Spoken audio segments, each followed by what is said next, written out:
These are some of my favorite spring fragrances right now. Hi guys, I'm Tiago, welcome back to my channel, and today I'll present to you my favorite spring fragrances. And first I would like to start off with my scent of the day as always, and it is the wonderful Memoir Man from Amouage. I finally added this one into my collection and I'm so happy to finally have it. This is just so good. It's earthy, it's green, it's incense, opens up with a bit of a minty piney nuance and goes straight into a temple made out of sandalwood.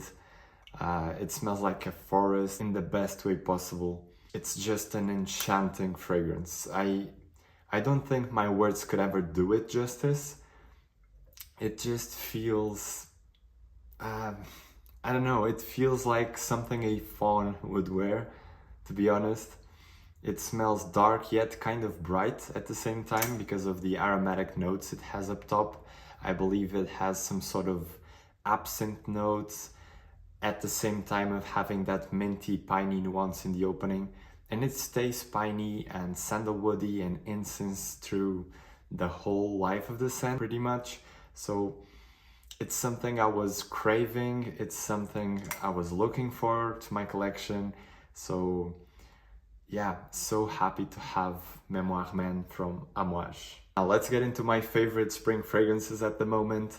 And spring fragrances for me are usually more focused on florals or light woods or aromatic notes, say green notes, mint, galbanum, iris, you know, more herbal notes, light woods, florals, maybe a bit of citrus as well because it starts to get a bit warmer outside. Let's get started. And one of the fragrances that I'm enjoying a lot at the moment, and one of my favorites, barbershop fougere, but it has a modern twist to it. It's not a straight up aromatic barbershop with lots of green notes and lavender and tonka bean in a retro style that you would smell in a retro style barbershop, or you would smell on your grandpa or your father, and I love those smells. But this is modern and it's focused more on the violet. So it is MDCI Parfum Invasion Barbare. And this is just lovely. It's so good to my nose. It's a very simple fragrance, okay? There's nothing groundbreaking here.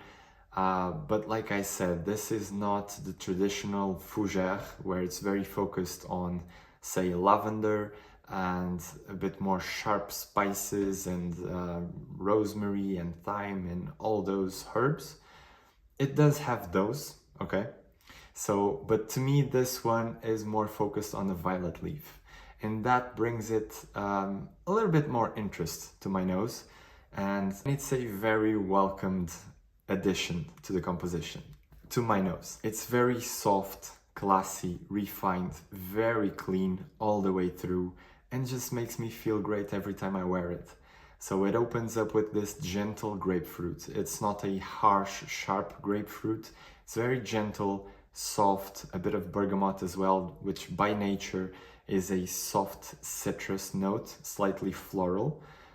And it just plays along perfectly with the rest of the notes, this opening. It does have a bit of thyme as well, which has this aromatic green nuance that most of us are familiar with. And the lavender is here, okay? This is still a barbershop style fragrance. The lavender is here and it's beautiful. It's not a very sharp lavender, again.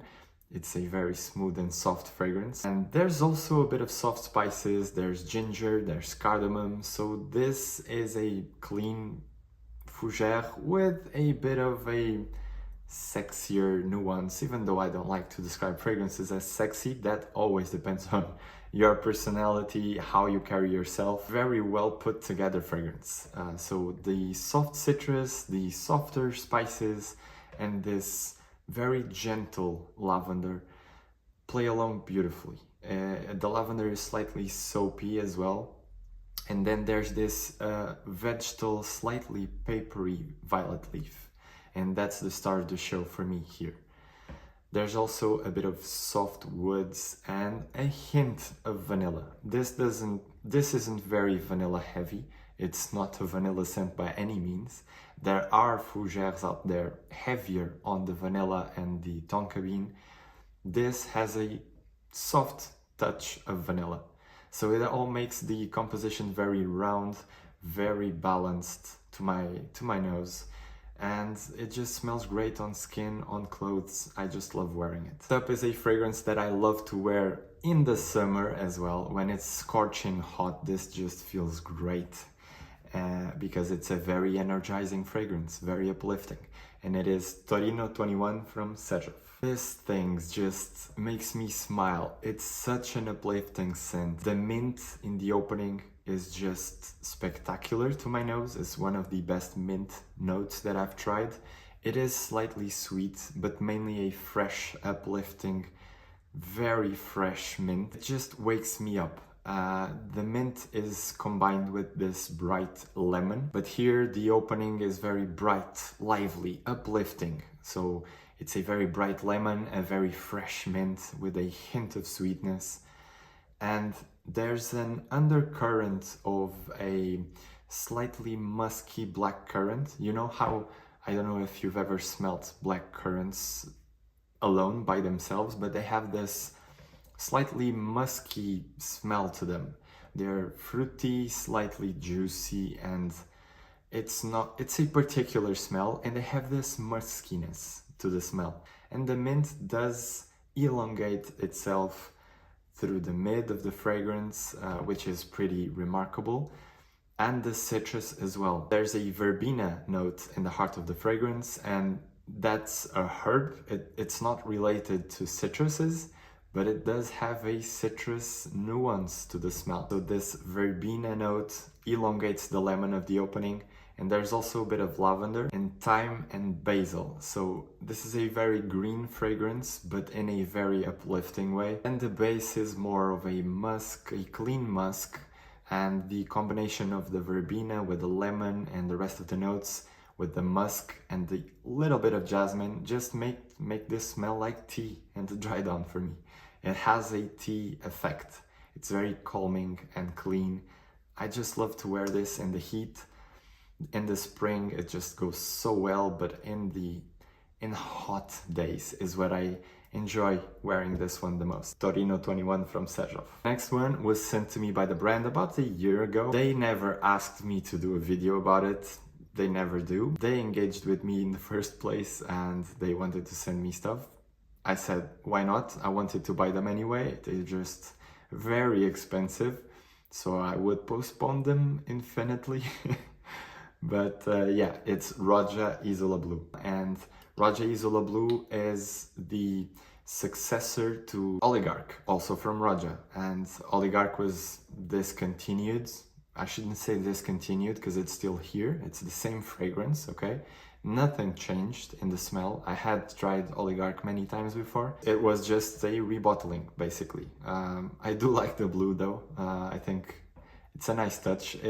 It doesn't have anything to do with the fragrance itself. The marketing for this was very like tropical island, focused on the coconut.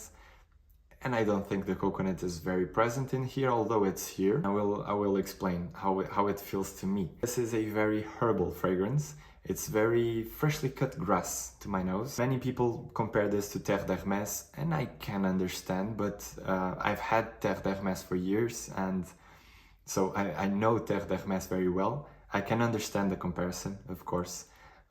It's undeniable that in this same scent space, but to me they don't smell the same. This is very fruity, bright, very lively. It's a very sparkly opening with a lot of citruses. There's lime, there's bergamot, there's orange, grapefruit, almost every citrus.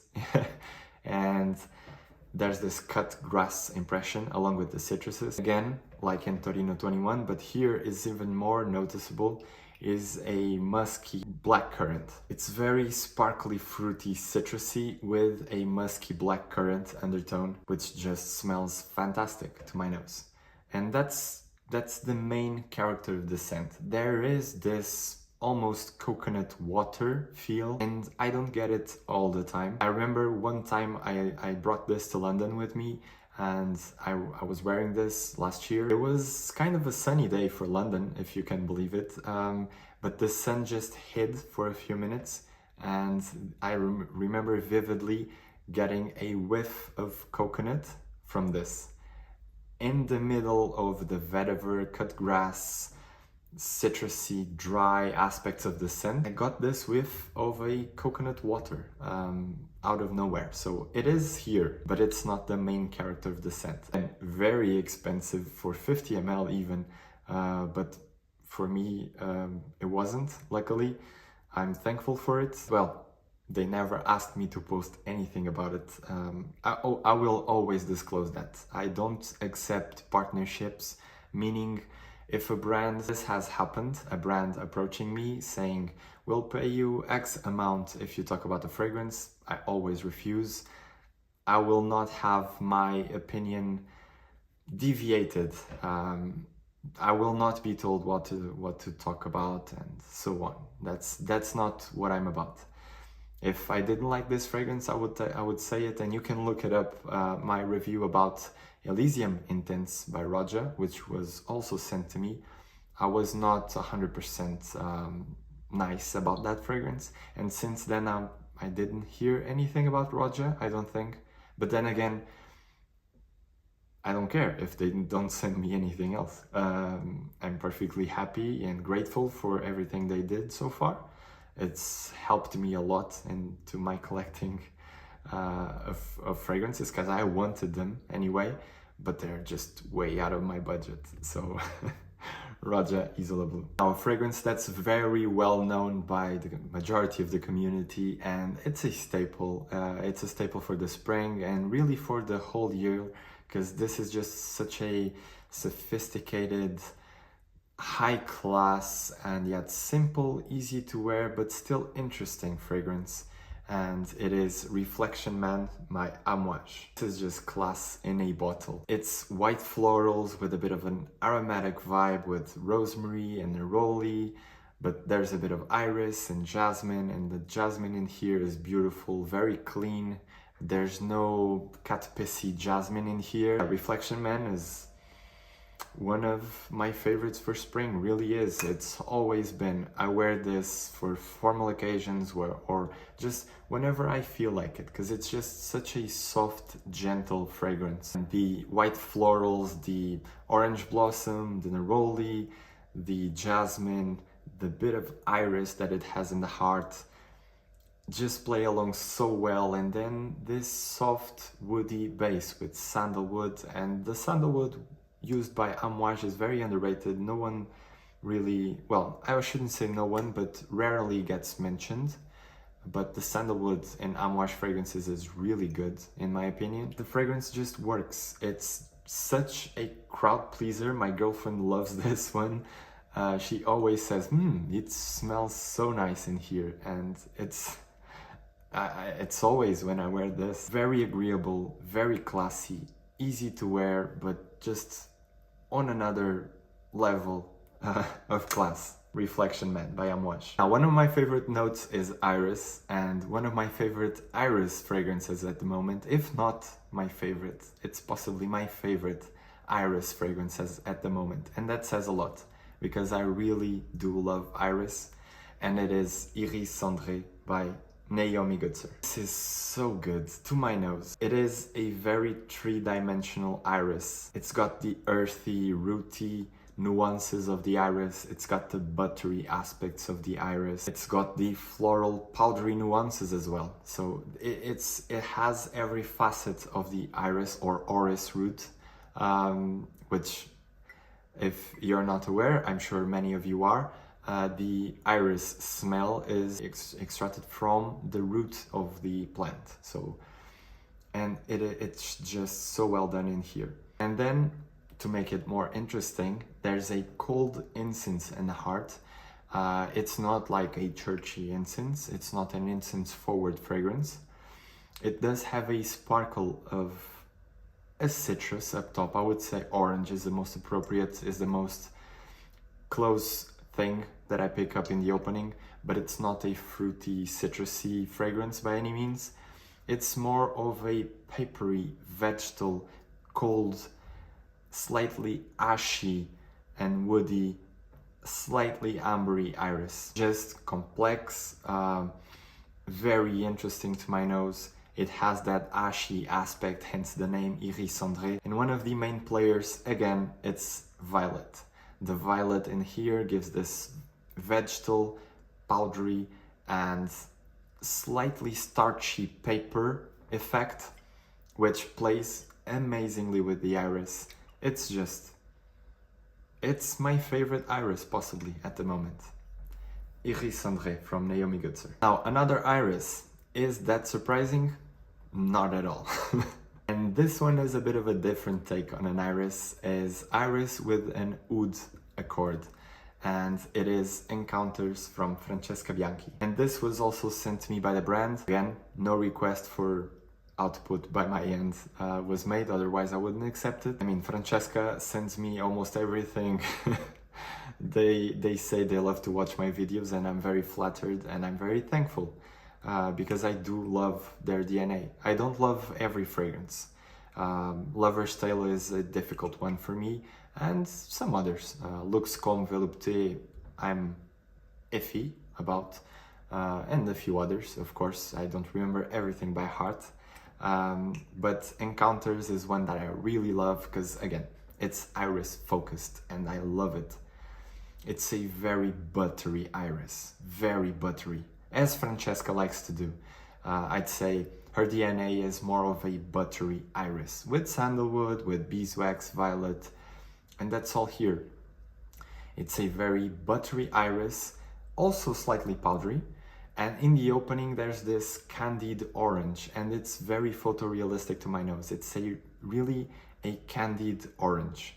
You know those sugared, crystallized orange peels? That's what it smells like in the opening for me. It's a bit sparkly. In the opening, it almost crackles, it almost sparkles off my skin, which is very interesting. It's a sweet crystallized orange with that buttery iris, and in the far dry down, I don't think there's real oud in it. If Francesca says it has real oud, I will of course believe it. To my nose, I don't get any real oud nuances. I would say it's an oud accord. I might be wrong, of course, I'm no professional. But it's an oud accord and it's well done to my nose. At least it's pleasant to me. I don't know what goes into this oud accord, or if there is oud, of course. If they say, then there's oud. It's very pleasant, and I detect it more in the far, far, far dry down. Like really many hours later in the fragrance is where I detect the oud or the oud accord. So Encounters by Francesca Bianchi. Now, I have two more, and these are samples, and I'm very excited about them because I love them. And one of them, the next one, is going to be my next bottle purchase, and it is Rose Jamal from Les Indemodables. I won't show you closer because the label is gone.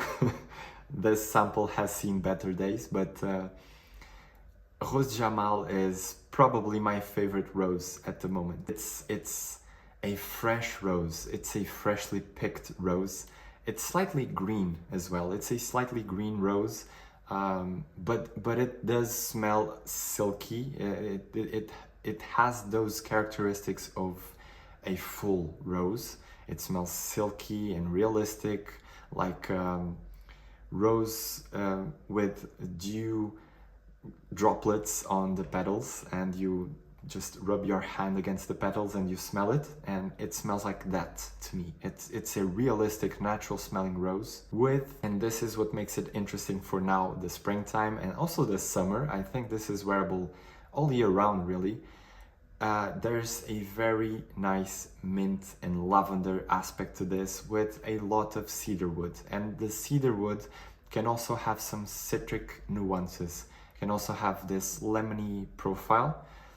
Of course, a woody backbone as well. But yeah, it's a very fresh rose, very natural smelling rose with cedarwood and mint and lavender is just lovely.